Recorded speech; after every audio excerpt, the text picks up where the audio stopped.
नक्सलवाद तो खत्म हो गया है, लेकिन अभी भी नक्सलवादी सोच जो है उसे खत्म करने का काम बाकी है। जैसे ही 15 अगस्त 2026 को भारत देश के प्रधानमंत्री नरेंद्र मोदी अपने बयान में ये बात बोलते हैं, उसके बाद से भारत देश में क्या होता है, कुछ समय बाद ही देखने को ये मिलता है कि कुछ नेता और कुछ लोग ऐसे हैं, कुछ व्यक्ति ऐसे हैं जो उस बात को अपने पर लेकर जो है अलग अलग टिप्पणी दे रहे हैं और अलग अलग उनके जो है बयान निकलकर सामने आ रहे हैं।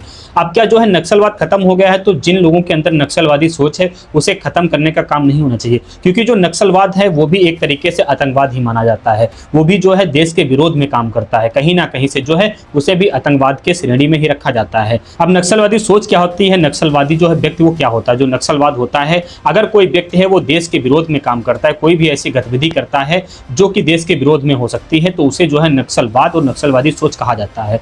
जो भी पॉलिटिकल लीडर जो है ऐसे लोगों का साथ देता है जो नक्सलवाद को फैलाते हैं, आतंकवाद को फैलाते हैं, उसकी सोच जो है नक्सलवादी होती है। क्या ऐसे लोगों को आप नक्सलवादी नहीं कहेंगे जो कश्मीर को भारत का हिस्सा नहीं मानते हैं, जो उसे अलग रखने की कोशिश करते हैं? क्या आप ऐसे लोगों को नक्सलवाद या फिर नक्सलवादी सोच नहीं कहेंगे? या फिर ऐसे नेता जो छात्रों के आंदोलन में वहां पर पहुंचते हैं, समर्थन में उतरते हैं, लेकिन जब उन पर लाठियां चलती हैं तो वो दूर दूर तक नजर नहीं आते हैं? छात्रों के साथ में, भविष्य के साथ में उनके जब खिलवाड़ करते हुए यही पॉलिटिकल लीडर जो है नजर आते हैं, तो क्या इन्हें आप नक्सलवादी सोच नहीं मानते हैं?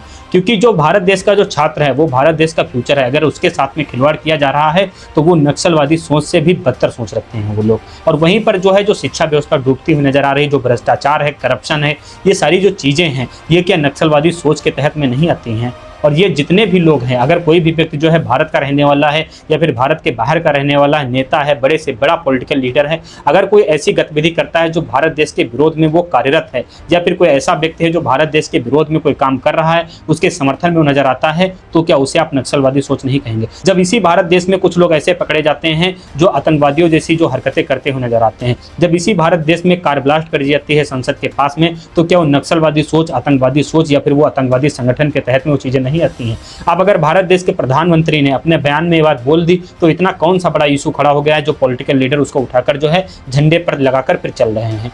आखिर में इससे संदेश क्या देना चाहते हैं? अगर उन्होंने नक्सलवाद और नक्सलवादी सोच खत्म करने की बात की है तो उसमें गलत क्या की है? अगर आप लोग अपने पर ले रहे हैं तो कहीं ना कहीं से आप लोग भी भ्रष्टाचार में शामिल होते हैं। कई सारी टिप्पणियां जो है अलग अलग जरूर निकल कर आ रही हैं सामने, लेकिन आप लोगों को भ्रम में नहीं पड़ना है। हालांकि आप लोगों को क्या लगता है कि जो नेता इस बात को आगे उठाकर चल रहे हैं वो सही है, या जो भारत देश के प्रधानमंत्री ने ये बात बोली है कि नक्सलवाद जो खत्म हो गया है लेकिन अभी भी नक्सलवादी सोच को खत्म करने का काम बाकी है? आप लोग किसके समर्थन में अपनी राय रखते हैं? कमेंट बॉक्स में हमें जरूर बताइएगा।